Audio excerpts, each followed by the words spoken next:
Sa panlabas, ang lalaki ay isang nagtitinda ng pakwan. Ngunit sa katotohanan, siya ang godfather of war na maihawak sa kapalaran ng Daxia. Para subukin kung tunay ang pagmamahal ng kanyang nobya sa kanya. Itinago niya ang kanyang pagkatao at nagtayo ng isang tindahan ng pakwan sa kalye, ngunit, ang hindi inaasahan ng lalaki. Ang kanyang nobya ay anak pala ng pinakamayamang tao. Alam ng nobya na ang kanyang marangyang katayuan sa buhay ay maaaring magdulot ng pressure sa lalaki, kaya bumaba siya ng sasakyan malapit sa pwesto ng lalaki. Sadyang humanap siya ng isang electric scooter at dahan-dahang nagpunta sa tindahan ng lalaki.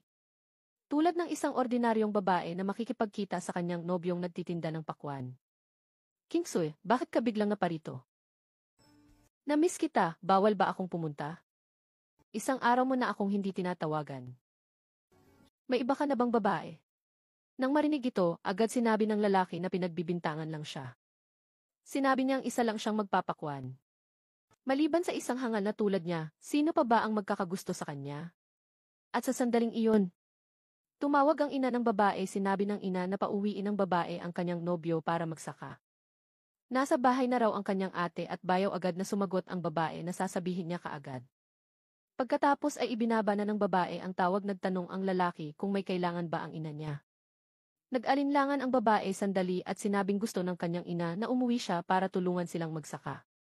Nagulat ang lalaki nang marinig ito. Ipinaliwanag ng babae na panahon na ng pagtatanim sa tagsibol. Mahina na raw ang katawan ng kanyang mga magulang, kaya gusto siyang papuntahin para tumulong sa pagsasaka, at tinanong kung ayaw ba niya. Agad na sinabi ng lalaki, paano naman mangyayari yun? Siyempre, payag ako. Pagkatapos, sinabi ng babae na ang kanyang mga magulang ay hindi sang-ayon sa kanilang relasyon para subukin siya. Plano nilang ipasaka sa kanya ang 100,000 mo na lupa ng pamilya kung susuko siya sa kalagitnaan. Magkakaroon sila ng dahilan para paghiwalayin sila. Ano? 100,000 mo na lupa? Papaanong naging ganoon karami ang lupa? Mabilis na ipinaliwanag ng babae na kinuha ng kanyang mga magulang ang kontrata sa mga abandonadong lupa sa bayan.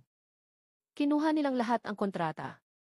Hindi makapaniwalang sinabi ng lalaki, hindi kaya gusto nilang ako lang mag-isa. Ang magsaka ng 100,000 mo na ito. Sinabi ng babae na gusto lang talaga siyang pahirapan.